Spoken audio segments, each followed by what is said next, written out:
सबसे पहले तो मैं प्रधानमंत्री नरेंद्र मोदी जी को बहुत बहुत बधाई देता हूं, राष्ट्रीय अध्यक्ष श्री जगत प्रकाश नड्डा जी को, केंद्रीय गृह मंत्री अमित शाह जी को, सबको बहुत बहुत बधाई देता हूं और दिल्ली की जनता का मैं आभार व्यक्त करता हूं। एक लंबे अंतराल के बाद जो एक वहां अराजकता का माहौल बन रहा था लगभग 10 वर्षों से ज्यादा, आम आदमी पार्टी ने जिस प्रकार से वहां पर शासन किया और जिस तरह से भ्रष्टाचार के सारे रिकॉर्ड आज तक के उनने तोड़ डाले, जिस पार्टी का जन्म भ्रष्टाचार के खिलाफ लड़ने के लिए इस मकसद के साथ हुआ था, वो आखिरकार भ्रष्टाचार के उस दलदल में डूब कर दफन हो गई। और इस बात के लिए मैं दिल्ली की जनता का आभार व्यक्त करता हूं। और सबसे बड़ी बात है कि मुझे इस बात की खुशी है कि लंबे अंतराल के बाद, लगभग 27 वर्षों के बाद, फिर भारतीय जनता पार्टी की सरकार देश की राजधानी दिल्ली में बनने जा रही है। सर, क्या कारण मानते हैं आप? क्योंकि उन्होंने लोक लुभावने ने वादे किए थे जनता से, 10 साल से रेवड़ियां भी बांट रहे थे, उसके बावजूद भी वो सत्ता में नहीं आ पाए। देखो, मैं एक बात को देख रहा हूं कि सिर्फ सत्ता हासिल करने के लिए, कुर्सी हासिल करने के लिए भ्रष्टाचार करो, झूठी घोषणाएं करो, और जिस प्रकार से फ्री वीज का कल्चर अगर पूरे देश के अंदर सबसे ज्यादा किसी पार्टी ने शुरू किया तो ये आम आदमी पार्टी ने शुरू किया।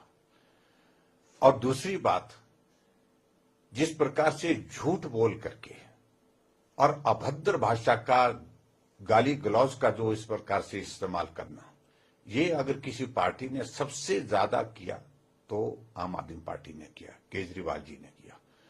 और आज दिल्ली की जनता ने अनुभव किया कि ये गाली गलौज का दौर बहुत लंबा अब सहन नहीं किया जा सकता है और ये भ्रष्टाचार का दौर जो है अब समाप्त होना चाहिए।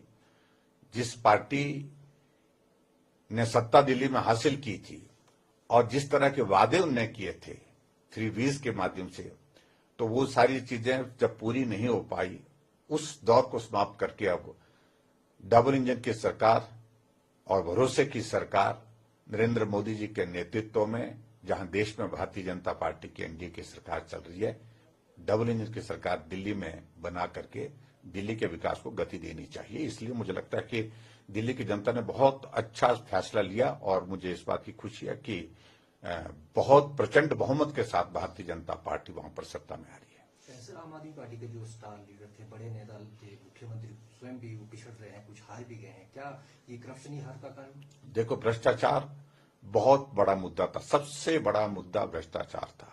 और जो भाषा पर संयम नहीं और जो गाली गलौज और उसके साथ साथ में जो फ्री वीज का कल्चर वहां पर उन्होंने शुरू किया, तो इसको देश की जनता ने जो है बिल्कुल सिरे से नकार दिया। आज ये स्थिति हो गई कि पूर्व में मुख्यमंत्री रहे केजरीवाल, वो भी चुनाव हारे हैं।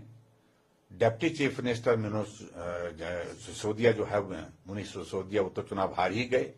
आतिशी, जो वर्तमान में मुख्यमंत्री बनाई थी, जो कड़ाव लेकर के मुख्यमंत्री का जो है कार्यभार संभालने के बाद काम कर रही थी, वो भी चुनाव हार रही है। और इसके अलावा प्रमुख नेता वहां पर जो है कांग्रेस पार्टी तो शून्य हो गई, कांग्रेस की एक भी सीट नहीं जीत रही। और वहां जो आम आदमी पार्टी जो सत्ता में थी, उसके तमाम बड़े नेता बहुत बुरी तरह से चुनाव हार रहे। कांग्रेस पार्टी का बेनिफिट भाजपा को हुआ है सर इस इलेक्शन में?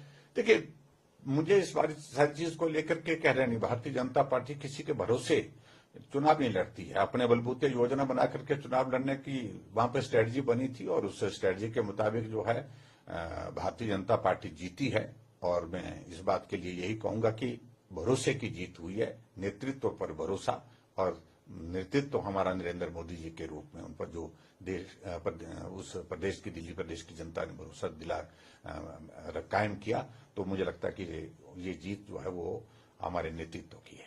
सर, दिल्ली इलेक्शन का रिजल्ट जिस तरह से आ रहा है, उसका मैसेज क्या देश में जाएगा? बिहार का इलेक्शन आने वाला है। स्वाभाविक रूप से दिल्ली देश की राजधानी है और दिल्ली की राजधानी में भारतीय जनता पार्टी की सरकार बनना और प्रचंड बहुमत के साथ बनना एक बहुत बड़ा राजनीतिक संदेश है बाकी राज्यों के लिए भी।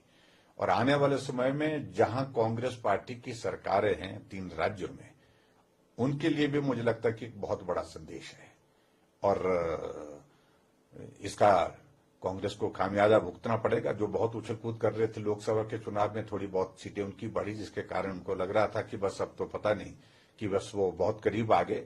अब दिल्ली में ही उनकी क्या स्थिति है, इस सारी चीज की तस्वीर हमारे सामने आ गई।